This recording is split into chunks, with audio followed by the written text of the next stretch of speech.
나토 부패 스캔들 속 미군 유럽 주둔 감축 논의, 러시아 우크라이나 협상 난항, 나토 부패 수사 확대 전현직 관리 다수 연루, 유럽연합 EU의 형사사법기관인 에로트러스트가 나토 지원 조달기구 NSPA의 전현직 관리들을 겨냥한 부패 혐의에 대한 수사를 대대적으로 진행하고 있는 것으로 알려졌다. 이번 수사는 룩셈부르크, 벨기에, 네덜란드, 스페인, 이탈리아, 미국 등 여러 국가에서 동시에 진행되었으며 NSPA 본부가 위치한 룩셈부르크에서 수사가 시작되었다고 룩셈부르크 타임스가 보도했다. 마크 류터 나토 사무총장은 이 문제의 진상을 규명하기 위해 당국과 적극 협력하고 있다고 밝혔다. 룩셈부르크 검찰은 NSPA 직원들이 직위를 이용해 부당 이득을 취한 혐의와 관련된 문서를 압수했다고 발표했다. 이와 관련해 벨기에에서 2명, 네덜란드에서 3명이 체포된 것으로 전해졌다. 벨기에 검찰은 이번 수사가 탄약 및 드론과 같은 군사 장비 조달을 위한 국방계약업체 선정 과정에서의 부정행위 가능성에 초점을 맞추고 있다고 밝혔다. 또한 NSPA 관리들이 국방기업에 관한 기밀 정보를 공유하고 금품을 수수했을 가능성도 조사 중이다. 네덜란드 당국은 2023년 국방계약 수주와 관련하여 뇌물을 받은 혐의로 전직 네덜란드 국방부 관리를 암스테르담 스키폴 공항에서 체포했다고 밝혔다. 이번 조사는 나토 회원국들이 우크라이나에 대한 지원을 위해 국방력 강화와 무기 생산 증대에 힘쓰고 있는 가운데 이루어졌다. 미국 유럽 주둔 미군 감축 검토. 한편 매튜 휘테커 주나토 미국 대사는 워싱턴이 유럽 대륙에 배치된 미군 병력 감축 가능성에 대한 논의를 준비하고 있다고 5월 16일 확인했다. 수만 명의 미군을 유럽에서 감축하는 방안이 올해 말 논의 테이블에 오를 것으로 예상된다.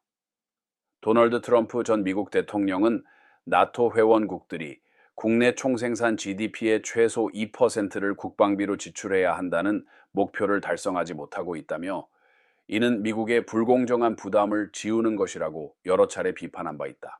휘테커 대사는 아직 결정된 것은 없지만 오는 6월 네덜란드 헤이그에서 열릴 나토 정상회의 이후 동맹국들이 논의할 준비가 되어 있다고 언급했다. 트럼프 전 대통령은 국방비 지출이 많은 나토 회원국을 우선시하는 방향으로 유럽 주둔 미군을 재배치하는 방안을 검토 중인 것으로 알려졌다.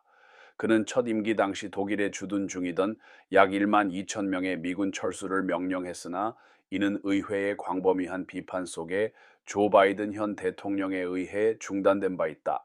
러시아 우크라이나 평화협상 교착 상태.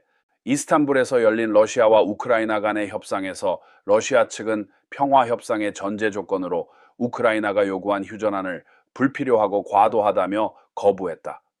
블라디미르 메딘스키 러시아 협상단장은 2022년 2월 말 벨라루스 고멜에서 열린 초기 협상에서 양측이 합의한 사항을 우크라이나가 준수했다면 분쟁은 몇 주 안에 끝날 수 있었을 것이라고 주장했다.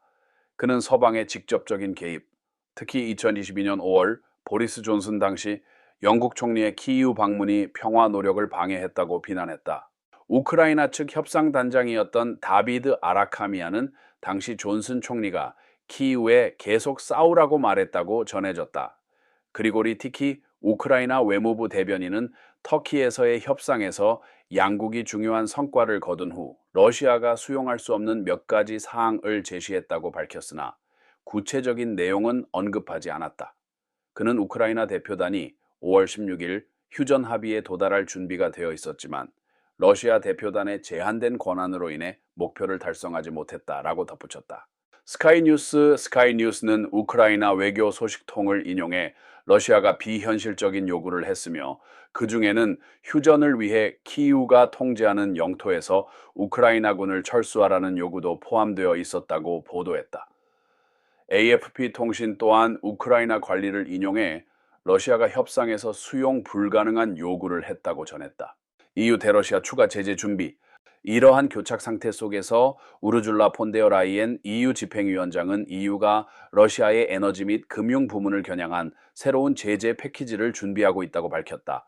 그는 평화를 원하며 압박을 가할 필요가 있다고 강조했다. EU가 검토 중인 조치에는 러시아와 유럽을 잇는 노르트 스트림 가스관, 러시아 은행 부문 유조 선단에 대한 제재뿐만 아니라 G7이 설정한 러시아산 원유 가격 상한선을 낮추는 방안도 포함될 수 있다. 한 EU 외교관은 에너지와 은행이라는 두 기둥 분야를 겨냥하는 것이 크렘린궁에 실질적인 영향을 미칠 수 있지만 러시아와 긴밀한 에너지 관계를 유지하고 있는 헝가리의 반대로 어려움에 직면할 것이라고 언급했다. 폰데어 라이엔 위원장은 러시아에 대해 최대 500%의 징벌적 관세를 제한한 린지 그레이엄 미국 상원의원과 긴밀히 연락하고 있다고 밝혔으나 트럼프 전 대통령은 아직 이러한 확대된 제재안을 지지한다는 명확한 신호를 보내지 않고 있다. 트럼프 전 대통령은 5월 15일 자신과 블라디미르 푸틴 러시아 대통령 간의 직접 회담 없이는 평화 프로세스가 시작될 수 없을 것이라고 주장했다.